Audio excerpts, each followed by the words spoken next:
오늘 보실 말씀은 로마서 5장 3절과 4절 말씀입니다.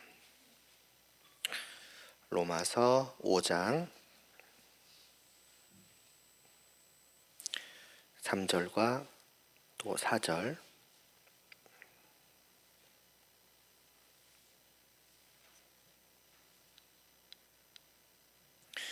함께 봉독하겠습니다. 다만 이뿐 아니라 우리가 환난 중에도 즐거워하나니 이는 환난은 인내를, 인내는 연단을, 연단은 소망을 이루는 줄 알미로다. 아멘.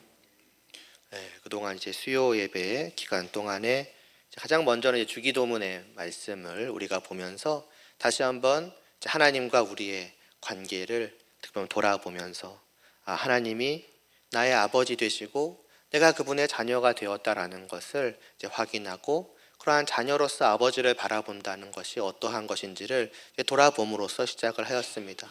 그리고 나서는 그런 우리가 하나님의 자녀가 되었다는 것이 어떤 것인지, 얼마나 고귀한 신분이 되었는지를 생각해 보면서 그럼 우리가 또한 어찌 해야 될 것인가를 생각을 해 보았고, 정말 그 중에 한 가지가 거룩함이었죠. 하나님의 자녀 되었다라고 하는 것은 곧 거룩하신 그 나의 아버지의 자녀가 되었다는 것이고, 그 나의 아버지의 거룩하심이 어떠한지를 분명히 자녀된 우리들은 알고 있다는 거죠. 그것이 얼마나 놀라운 것이고 또 좋은 것인가. 그것을 알기 때문에 말하자면 내 아버지가 입고 계시는 빛나는 왕복과 같다고 할 수 있는 것이죠. 그리고 그것이 나에게도 입혀져 있다. 왜냐하면 내가 그분의 자녀가 되었으니까요. 라는 것을 알게 되었을 때에 그 자녀된 우리는 마땅히 그 거룩하심을 이제 추구해가는 삶을 살아가기 시작할 것이다. 다르게 말하면 내가 그 입은 왕복을 더욱더 깨끗하게, 더욱더 밝히 빛나게 만들어 가는 그러한 삶을 살아갈 것이라고 말씀을 드렸습니다. 그래서 끊임없이 그 내 입은 옷을 더럽히고자 하는 죄를 이제 깨닫고 죄와 싸우고 하나님의 말씀을 따르는 선과 의를 이루어가고자 힘써가지 않겠는가라고 말씀을 드렸었고, 사실 거기에 더하여서 말씀을 드리자면은 하나님은 그런 우리를 그냥 내버려 두시겠는가? 그렇지는 않을 것입니다. 우리가 하나님의 자녀로서 거룩함에 힘써가면 힘써갈수록 하나님은 다만 멀리서 너희가 마땅히 그래야지, 나의 자녀라면 당연히 그래야지 하고 바라만 보고 계시는 것이 아니시라 오히려 적극적으로 나를 붙드시고 나로 거룩하게 만들어 가실 것입니다. 아니, 가실 것이라기보다는 가십니다.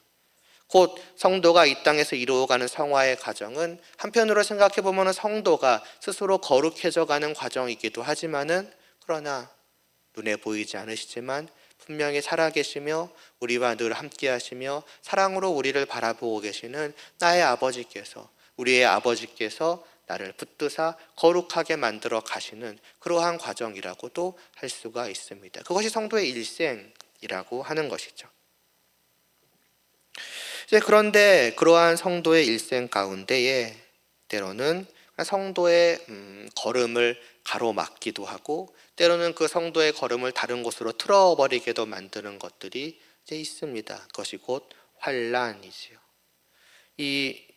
오늘 마지막 수요 예배가 될 것인데, 이 수요 예배의 마지막 말씀은 그러한 환난에 대해서 생각을 해보려고 하는데, 단순히 그냥 그 환난이 어떤 것인지에 대해서라기보다는 그러한 환난이 다가왔을 때에 성도는 어떠한 자세로 이것을 맞이해야 하는가, 하나님의 자녀는 다가오는 그 나의 발걸음을 가로막고자 하는 그러한 환난을 어찌 대해야 하는가에 대해서 마지막으로 말씀을 드려보고자 합니다.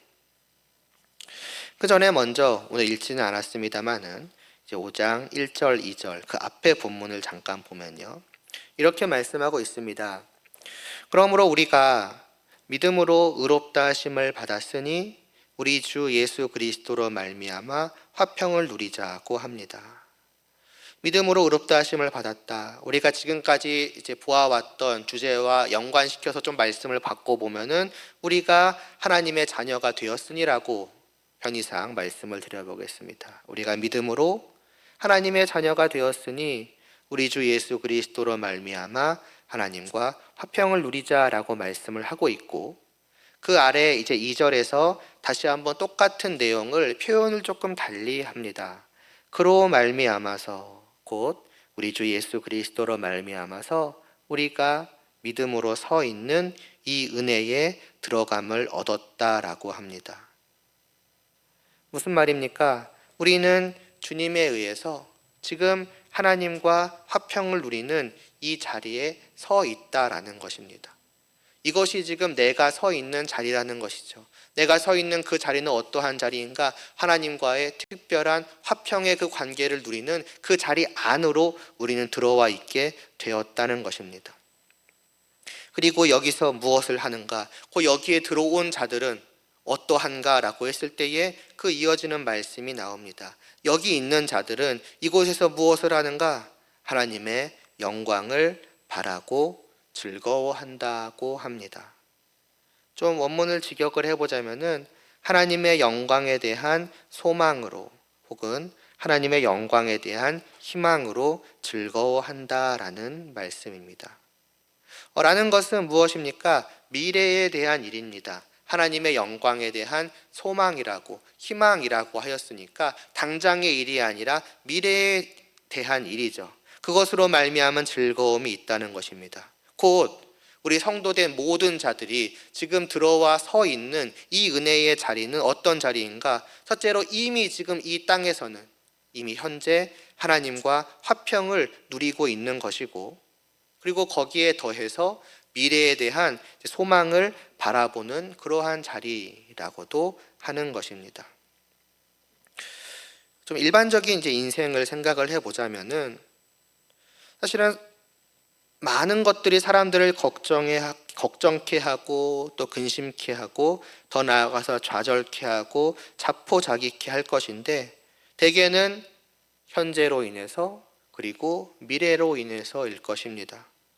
현재의 삶의 처지, 현재의 삶의 그 상황 자체가 나로 하여금 걱정케 만들고 근심케 만들 것이고, 그러나 다만 이것이 현재로만 끝나면은 지금 걱정하고 나중에는 그러한 걱정이 사라질 것이지만은 인생을 생각해 봤을 때는 거기에 더하여서 미래에 대한 불확실함이나 아니면 어두운 전망까지도 있고는 합니다. 그러니까 설령 현재가 안 좋아도 미래에 벗어날 가능성이 무언가 소망이 보인다면은 그래도 미래를 바라보고 현재를 살아가게 만들 것이고, 그렇기 때문에 현재 조금은 힘들어도 미래에 대한 소망이 나로 하여금 기대감을 갖게 만들고 웃게 만들 것이지만은, 그러나 그렇지 않다면 어떨까요? 반대로 현재가 좀 좋다고 할지라도 미래가 어두워 보인다면 마냥 웃고 있을 수 없을 것이며, 더 나아가서 현재와 미래 모두가 다 어둡다라고 한다면 정말로 그 인생은 어두컴컴한 인생이라고 할 수가 있을 것입니다. 이것이 사실 우리가 예수 그리스도를 믿기 전에, 그러니까 지금 우리가 서 있는 이 자리 밖에 있었던 그 때에 경험하던 것이라고 할 수 있습니다. 물론 누구는 달랐을지도 모릅니다. 나는 그렇지 않았는데, 나는 현재도 좋았었고 내 미래를 생각해 보아도 말하자면 창창한 빛나는 미래만이 있었는데 라는 그러한 생각을 할지도 모릅니다. 물론 그런 사람도 있겠지요. 그러나 설령 그냥 우리의 그 육신의 눈에 비추이고 봄으로 경험하는 그러한 현재와 미래가 말 그대로 창창하게 빛나는 그러한 삶이었다고 할지라도, 그러나 예외는 없습니다. 왜냐하면 그 모든 우리가 있는 그 밖에 있었을 때의 모든 인생의 영적인 실체는 다르지 않기 때문입니다. 그 영적인 눈에 보이지 않는 우리의 실상은 현재도 그렇고 미래도 그렇고 모두가 다 어두컴컴한 절망밖에는 없습니다. 왜냐하면 그 밖에 있다는 것은, 하나님과 화평을 누리는 이 자리가 아닌 그 밖에 있다는 것은 곧 하나님과 대적하는 자리라는 것입니다. 나는 하나님을 알지 못하고 나는 끊임없이 죄를 지으며 하나님을 대적하고, 하나님은 그러한 내게 진노와 저주와 심판을 말씀하시는, 말하자면 늘 나의 영혼은 하나님과의 전쟁 속에서 살아가는 것입니다. 그나마 대등한 전쟁이라면 좀 나을 수 있겠지만은 그렇지 않는 것이죠. 말 그대로 하나님의 저주와 진노와 심판 아래에 놓여 있는, 그것이 우리의 현재였었으며, 그 당시에는 말이지요. 그러면 그러한 현재가 개선될 가능성이 있는가? 그 미래는 모두가 동일하였습니다. 영원한 심판으로 인한 지옥의 형벌뿐이었죠. 현재를 보나 미래를 보나 사실은 모든 인생은 걱정과 근심과 좌절로 가득한 인생이었습니다. 다만 그것을 깨닫지 못하고 살아갈 뿐이었죠. 그러나 이제 우리 성도들은 어떻게 되었는가? 바로 그 밖에 있던 인생들이 예수 그리스도를 믿음으로 말미암아서 지금 우리가 서 있는 이 안으로 들어왔다는 것입니다. 이곳에서 우리의 현재가 이미 완전히 뒤바뀐 것입니다. 하나님과 대적하던 그 하나님의 저주와 심판 아래에 있던 그 관계에서 1절에서 말씀하는 것처럼 하나님의 자녀로서 하나님과 화평을 누리며 그로 말미암아 내 영혼이 진실된 평안을 누리는 그러한 현재로 바뀌었으며, 그리고 미래도 마찬가지입니다. 어떻게 바뀌었다라고 합니까? 오늘 말씀 2절은 다시 말씀드리지만 하나님의 영광을 기다리는, 다르게 말하자면 하나님의 영광이 나의 미래에 기다리고 있는 것으로 바뀌었다는 것입니다. 하나님의 영광이 무엇인데요? 무엇이겠습니까? 그분에게서 흘러나오는 눈부신 빛이지요. 그러나 이 영광의 어떠함은 분명 그것을 본 자만이 알 것입니다. 그렇지 않겠습니까? 달달하고 너무나도 달달하는 것을 어떻게 더 표현할 수 있겠습니까? 그 단맛의 놀라움은 글 몇 마디로 표현할 수 있는 것이 아닐 것입니다. 다만 그것을 먹어본 자, 맛본 자만이 그 달달하고 하는 것이, 그 엄청 달달하고 하는 것이 어떠한 것인지를 알 수 있을 뿐입니다. 그래서 공감하는 것이지요. 하나님의 영광도 어떤 면에서는 비슷합니다. 영광이다, 눈부신 빛이다, 광채이다, 여러 가지로 표현할 수는 있겠지만은, 그러나 어떤 글이나 말만으로는 그냥 하나님이 눈부신가 보네, 하나님이 좀 빛나시나 보네 라고 그냥 내가 언뜻 경험하여서 아는 그 정도로 그냥 전락시키는 정도로 생각할지 모르지만은 하나님의 자녀들은 아는 것입니다. 하나님의 영광이라고 하는 것이 겨우 그런 이 세상의 어떤 빛남과 비견될 그러한 것이 아니라는 것을 말이죠. 표현할 길이 없으니 너무나 눈부시다라고 끼케야 표현할 뿐이지만은 그 너무나가 어느 정도로 눈부신 것인지를 우리는 말로는 다 표현할지 몰라도 아는 자들입니다. 그 황홀하고 매력적인 그분의 그 영광을, 그렇기 때문에 그 영광이 너무나 좋고 그 영광이 너무나도 복되다라고 하는 것을 아는 자들입니다. 그래서 심지어는 주님께서도 우리를 위해서 친히 하나님께 기도하신 것이 무엇이었습니까? 요한복음 17장 24절에서 주님은 우리를 위해 이런 기도를 하십니다. 아버지여, 내게 주신 자도 나 있는 곳에 나와 함께 있어서 내게 주신 그 나의 영광을 그들이 보게 하시기를 원하옵나이다 라고 구하였습니다. 주님이 우리를 위해 다른 무엇을 구한 것이 아니라 바로 이것을 구하실 정도였다는 것입니다. 우리를 사랑하셔서 하늘에서 모든 것을 다 버리고 이 땅에 내려와서 목숨까지 주신 그 분이 우리를 위해 구한 딱 한 가지가 바로 영광을 보는 것,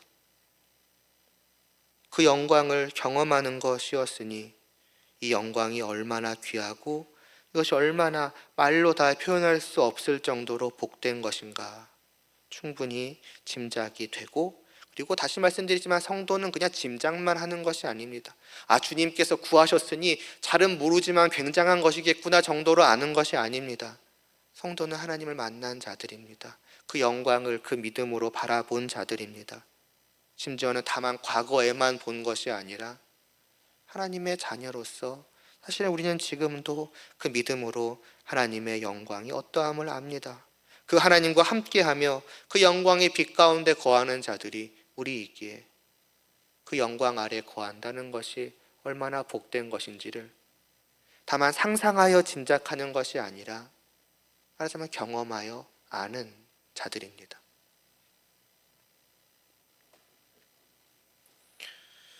이를 맛보았고 맛보고 있고 그렇기 때문에 미래를 바라볼 때에도 너무나도 즐거운 거죠. 왜냐하면 내가 지금 바라보고 너무나 황홀해하며 내가 지금 누리며 너무나 행복해하는 이 하나님의 영광을 그 미래에는 영원히 누릴 것이며, 다만 오래 누린다는 의미에서 영원히 누리기만 하는 것이 아니라 그날에는 무엇보다 온전히 완전하게 충분하게 다 누리게 될 것이니까요.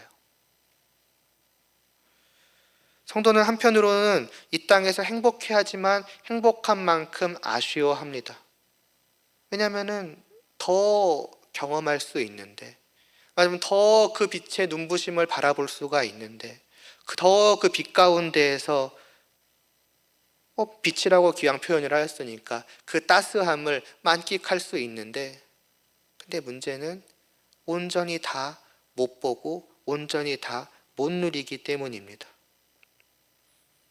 생각 같아서는 매일같이 그 하나님의 영광을 바라보고 이 하나님의 빛을 조금 더 떠나지 않을 것 같은 성도이지만은, 왜냐하면 분명히 내가 알기에도 그럴 만한 하나님의 영광 아니겠습니까? 주님이 구하신 것이 오직 그거 하나인데요, 그걸 아는 자라면 어떻게 그 빛을 안 볼 생각을 하고 그 빛을 떠날 생각을 하겠습니까? 어떻게 하나님에게서 눈을 돌릴 생각을 하며 어떻게 하나님에게서 다른 것을 바라보며 살아갈 생각을 하겠습니까? 근데 우리는 스스로에 대해서 잘 아는 것처럼 그런다는 게 문제지요. 매일 맛보지 못하고 매일 누리지 못하며 간간히 누리는 그것조차도 우리의 연약함과 우리의 죄악됨으로 말미암아서 채 온전히 다 맛보지 못합니다. 제가 종종 비유로 말씀드리는 것처럼 마치 선글라스를 끼고 태양을 바라보는 것과 같은 것입니다. 그 눈부심이 우리의 그 죄라고 하는 그 필터 속에서 온전히 내게 받아들여지지 못하는 것이 그나마 하나님을 바라보는 그 순간조차도 우리의 모습이니, 성도 안에는 끊임없는 갈망이 있는 것입니다. 더욱더 온전히 나의 하나님을 누리기를 원한다고, 나의 하나님의 그 영광 가운데 온전히 거하기를 원한다라고 말입니다. 근데 그날이 온다는 거죠. 그 마지막 날에는 너희는 나와 함께 영원토록 하나님의 영광을 보고 하나님의 영광 가운데 거할 것이되, 그날에는 완전하게 온전하게 보고 누리고 경험하게 될 것이다 라고 말씀하시니, 그 하나님의 영광을 우리는 2절 말씀처럼 바라고 즐거워할 수밖에 없는 것입니다. 기다리면 기다릴수록, 생각하면 생각할수록 그냥 웃음이 터져 나오는 것이죠. 조금만 더 있으면, 조금만 더 걸어가면 내가 그토록 기대하던 하나님의 영광 가운데 내가 온전히 있는 그날이 오는구나. 그게 이 땅을 살아가는 성도의 걸음 가운데 있는 그 성도의 마음이요, 성도의 감정이라는 것입니다. 그리고 너무나 당연한 이야기지만, 그리고 반복하는 말씀이 되겠는데, 그러려면 지금 맛봐야죠.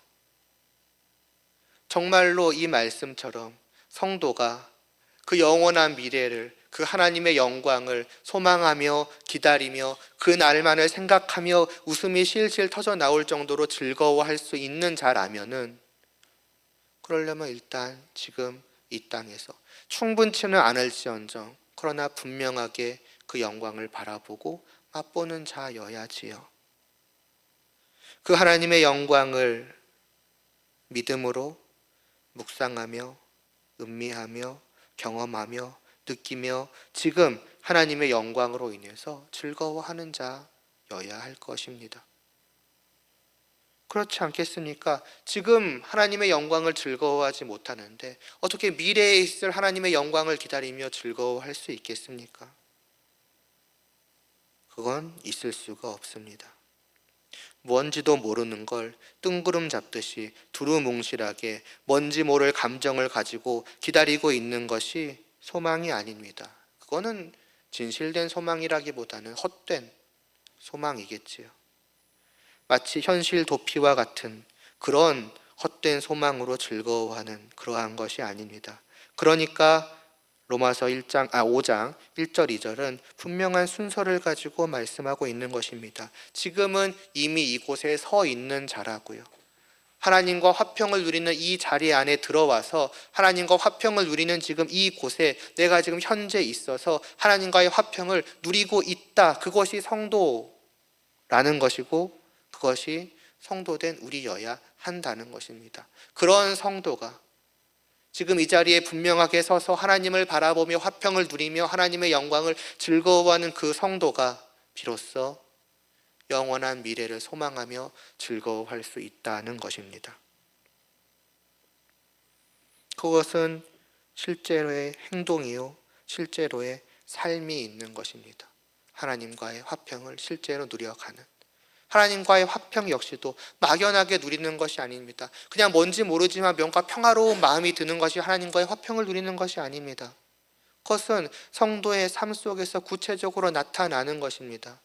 지난 시간 드린 말씀을 가져오자면은 하나님의 자녀로서 거룩함을 추구해가는, 거룩함을 이루어가는 그 실제의 삶이 곧 하나님과의 화평을 누리는 삶입니다.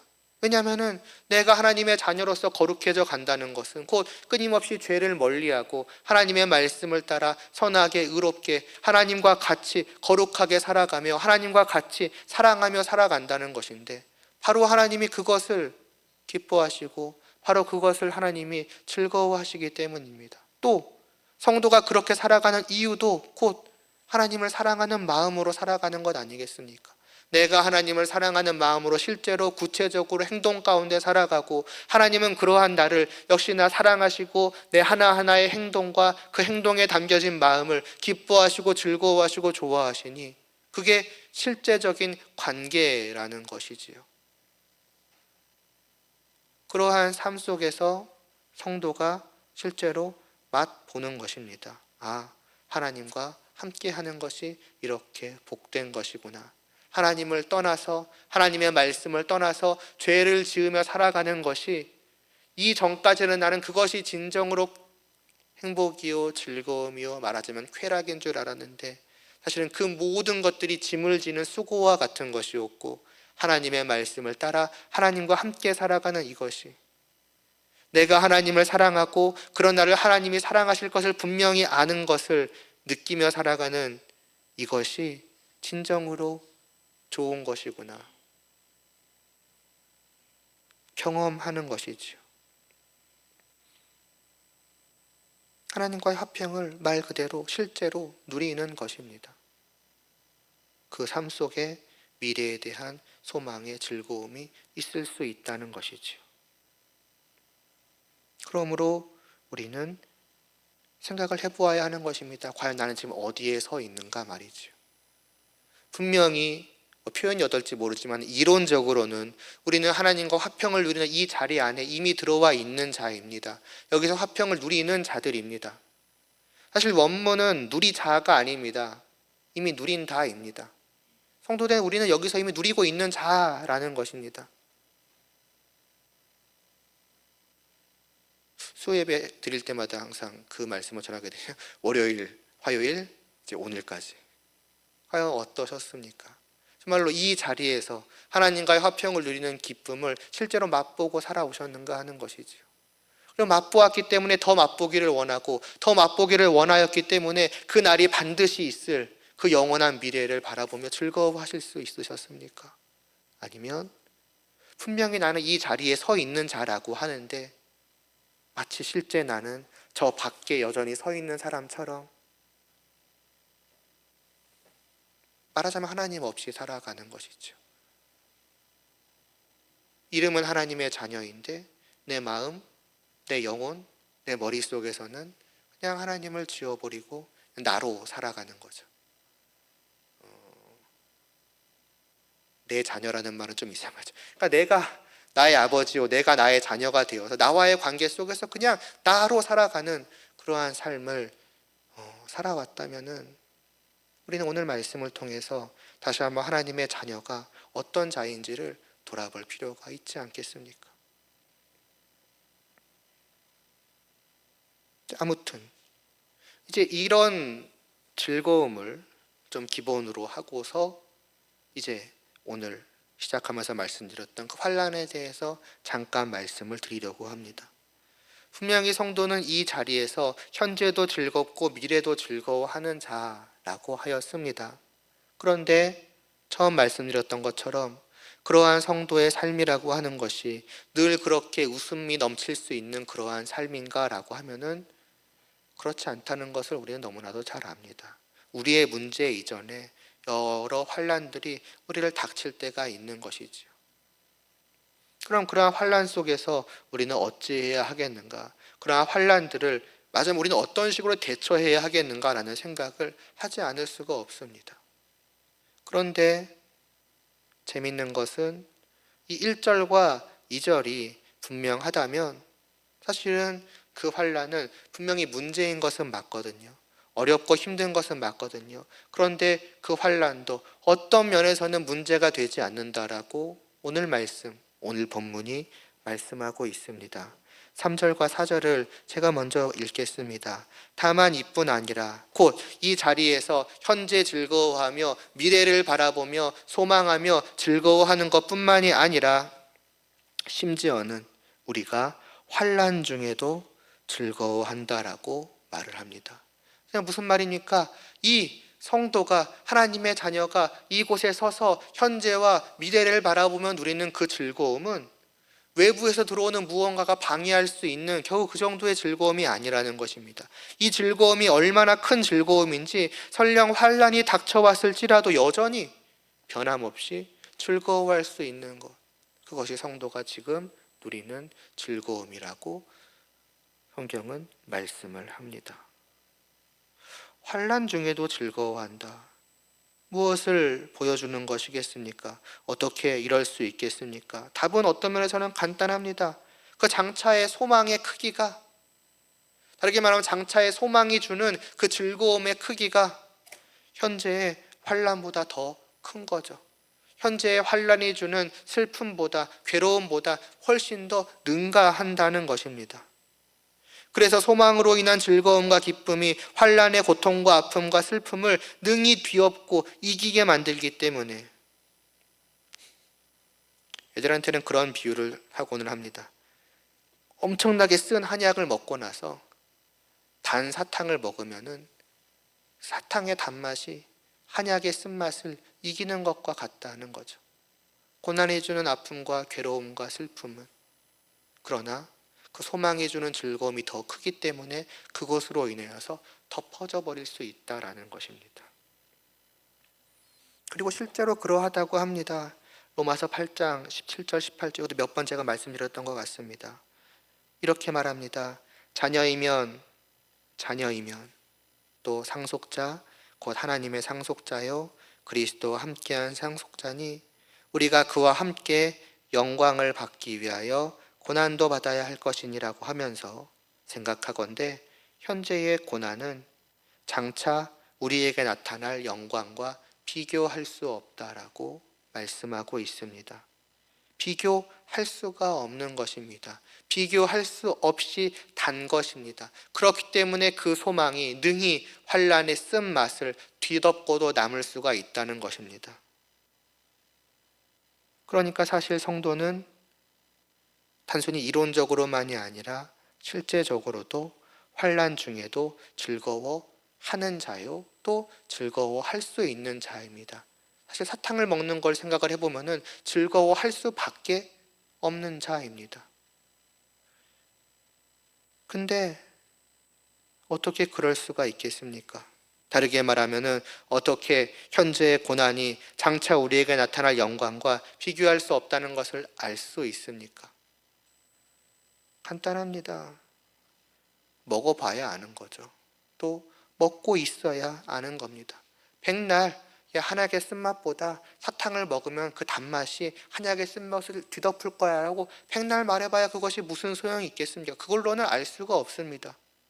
먹어봐야 아는 것입니다.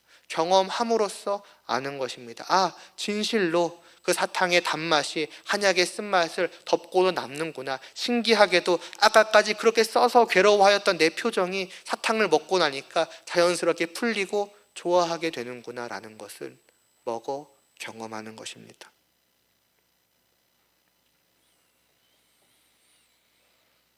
먹지 않는 사탕은 한약의 쓴맛으로 인한 고통을 실제의 즐거움으로 바꿔주지는 못합니다.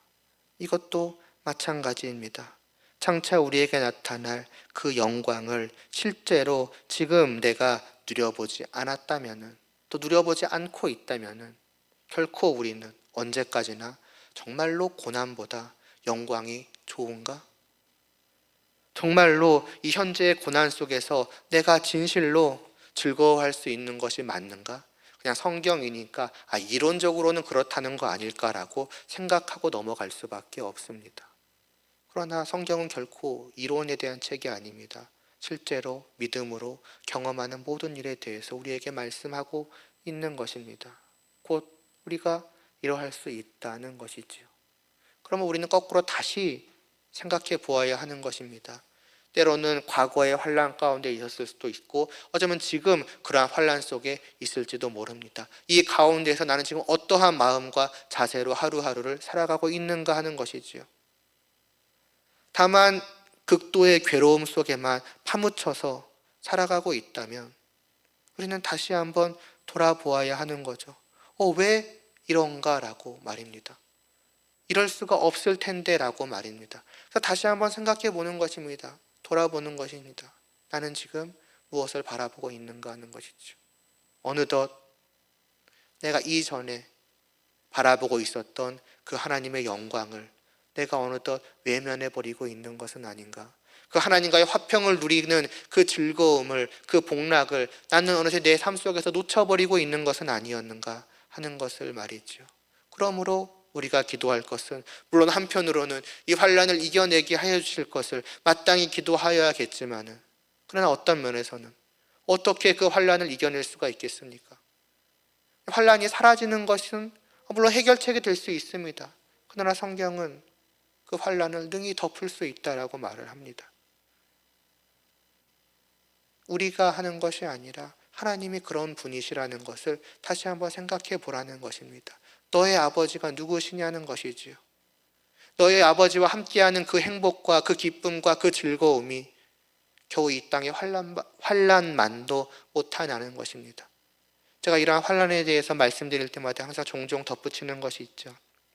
우리가 당하고 있는 또는 여러분들이 당하고 있는 그 환난을 무시하는 것이 아닙니다. 아무렇지 않은 거 아니냐, 가벼운 거 아니냐, 그런 건 극복해야 하는 거 아니냐, 그런 식으로 말씀을 드리는 것이 아닙니다. 그 아픔과 괴로움과 정말 깊은 좌절과 절망감은 아마 본인 외에는 아무도 모를 것입니다. 그리고 누구도 거기에다 쉽게 이렇다 저렇다 말할 수가 없을 것입니다. 그만큼 클 것입니다. 그러나 말씀드리고자 하는 것은 그것이 작다는 것이 아니라 그것이 아무리 크고 나를 완전히 내 영혼을 짓누를 만큼 무거운 것일지언정, 그러나 그것이 하나님보다 클 수 있겠느냐는 것입니다.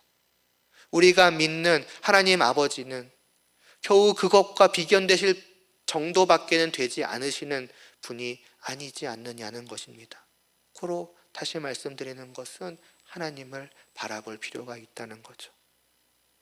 이 자리에 서서 내가 함께하고 있는 그 하나님이 누구시며 그분과 함께하는 그 기쁨이 무엇인지를 다시 한번 우리의 영혼 속에서 되살릴 필요가 있다는 것입니다. 그러할 때에 환난은, 그렇게 무거웠고 그렇게 괴로웠던 환난은 놀랍게도 어느 순간 지극히 가벼운 것으로 바뀌어 있게 될 것입니다. 단순히 제가 그럴 것입니다라고 말씀을 드리는 것이 아니라 하나님께서 그와 같이 말씀하시고 있기 때문입니다. 더하여서 한 가지 더 이유가 있다라고 합니다. 사실 오늘 본문은 그쪽을 더 말하고 있죠. 단순히 사탕을 먹었기 때문에 만이 아닙니다. 굳이 한약의 비유를 든 것은 한약 그 자체도 사실은 쓰지만 좋은 것이죠. 쓰기 위해서 먹는 것이 한약은 아니지 않습니까? 마치 성도에게 있어서 환난은 그러하다고 오늘 본문이 말씀을 합니다. 환난은 인내는 연단을 그리고 연단은 소망을 이룬다라고 말씀합니다. 지난 시간에 이어서 오늘 시작하면서 말씀드리지 않았습니까? 하나님은 자신의 자녀들을 다만 니네가 알아서 거룩하게 돼 가라라고 내버려 두시는 것이 아니라 오히려 적극적으로 우리를 거룩하게 만들어 가신다고, 성화케 해 가신다고 말씀을 드렸습니다. 어떻게요?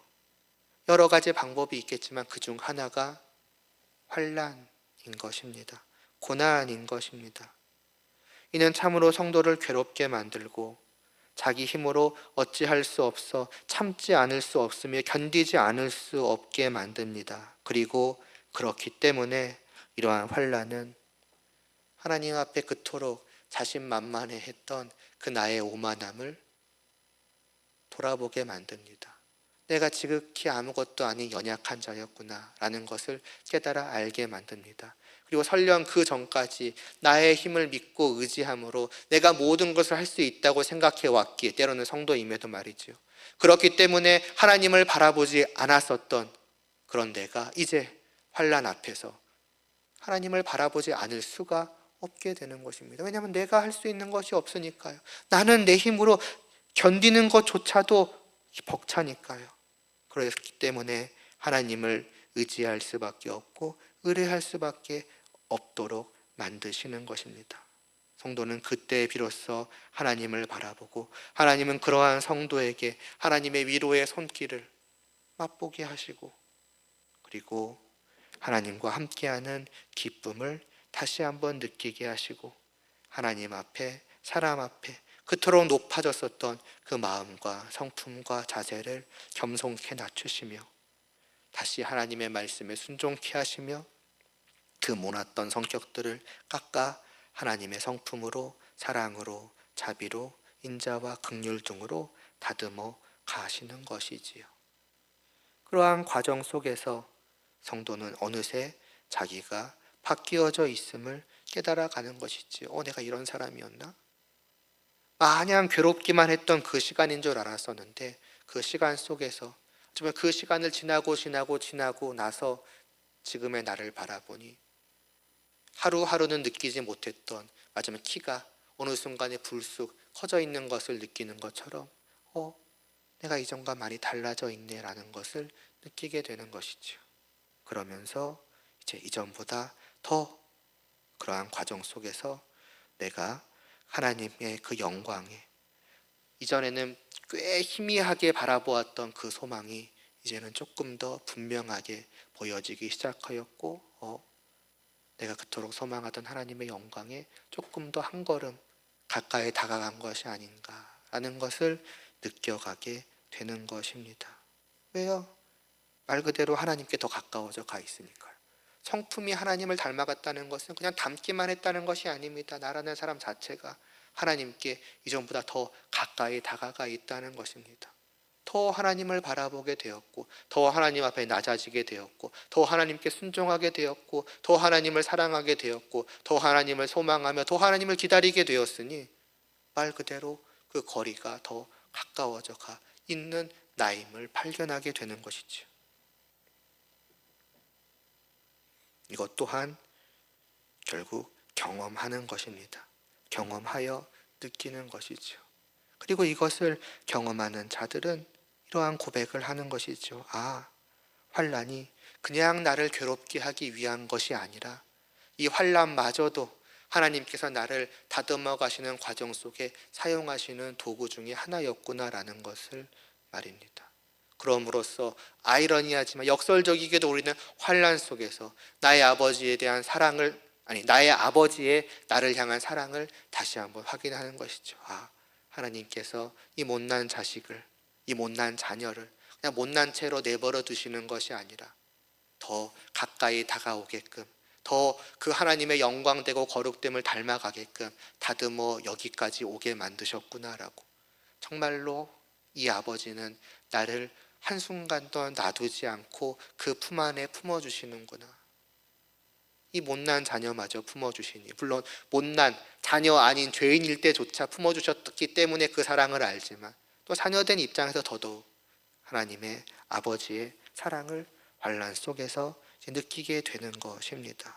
그러니 이러한 사실을 알 때에 성도는 환난 중에도 즐거워할 수 있다라는 것이죠.